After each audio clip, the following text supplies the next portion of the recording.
Armenia اور آذربائیجان کے تعلقات ابتدائی سے کشیدہ رہے ہیں۔ 1991 میں سوویت یونین کے انہدام کے بعد دونوں ممالک نے آزادی حاصل کی، مگر فوراً ہی ان کے درمیان نگورنو کاراباخ کا تنازع بھڑک اٹھا۔ یہ وہ پہاڑی علاقہ ہے جو بین الاقوامی سطح پر آذربائیجان کا حصہ تسلیم کیا جاتا ہے، لیکن وہاں کی اکثریتی آبادی آرمینیائی عیسائیوں پر مشتمل ہے۔ یہی نسلی اور مذہبی اختلاف سوویت یونین دور میں بھی کشیدگی کی بنیاد رہا ہے۔ سوویت یونین کے آخری برسوں میں کاراباخ کے آرمینیائی باشندوں نے آرمینیا کے ساتھ الحاق کی تحریک چلائی۔ 1991 میں آزادی کے فوراً بعد یہ مطالبہ خونریز جھڑپوں میں تبدیل ہو گیا۔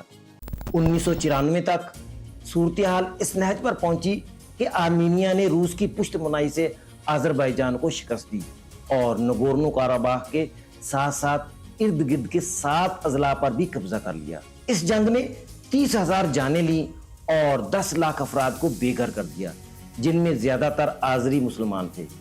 اگرچہ روس کی ثالثی سے جنگ بندی طویل عرصے تک قائم رہی، لیکن وقفے سے جھڑپیں جاری رہیں۔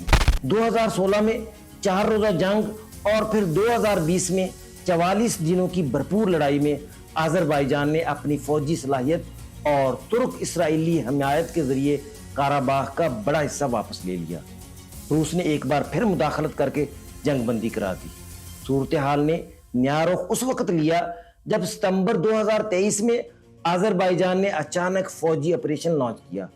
صرف 24 گھنٹوں میں کاراباخ کی آرمینیائی فوج ہتھیار ڈالنے پر مجبور ہو گئی اور آذربائیجان نے خطے پر مکمل کنٹرول حاصل کر لیا۔ اس بار روس مداخلت نہ کر سکا کیونکہ وہ یوکرین جنگ میں الجھا ہوا تھا۔ یوں کئی دہائیوں پر محیط تنازع کا ایک باب بند ہو گیا اور کاراباخ عملی طور پر آذربائیجان کے زیر تسلط آ گیا۔ تاہم آذربائیجان کے سامنے ایک اور بڑا چیلنج بدستور موجود ہے اور وہ ہے اپنے کٹے ہوئے نخچیوان کے علاقے کو مرکزی آذربائیجان سے زمینی راستے کے ذریعے جوڑنا۔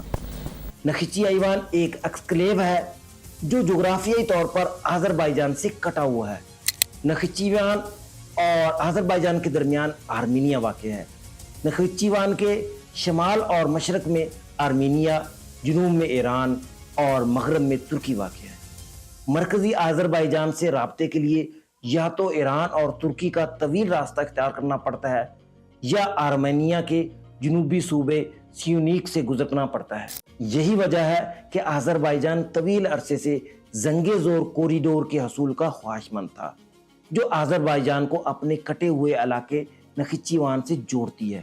بالآخر 8 اگست 2025 کو ڈونلڈ ٹرمپ کی ثالثی سے آذربائیجان کو یہ کوریڈور دلوا دی گئی۔ اس پیش رفت نے نہ صرف آذربائیجان کے جغرافیائی خواب کو حقیقت کا روپ دیا، بلکہ کوریڈور پر امریکی نگرانی حاصل کرنے نے واشنگٹن کے لیے بھی ایک بڑی اسٹریٹجک کامیابی کی صورت اختیار کر لی ہے۔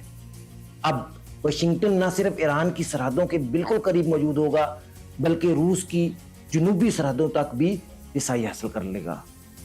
یہ سوال اب زیادہ شدت سے سامنے آ رہا ہے کہ یہ معاہدہ صرف آذربائیجان کے لیے ایک علاقائی کامیابی ہے یا در حقیقت امریکہ کی گریٹ گیم کا نیا موڑ، جس نے قفقاز میں طاقت کا توازن یکسر بدل کر رکھ دیا ہے۔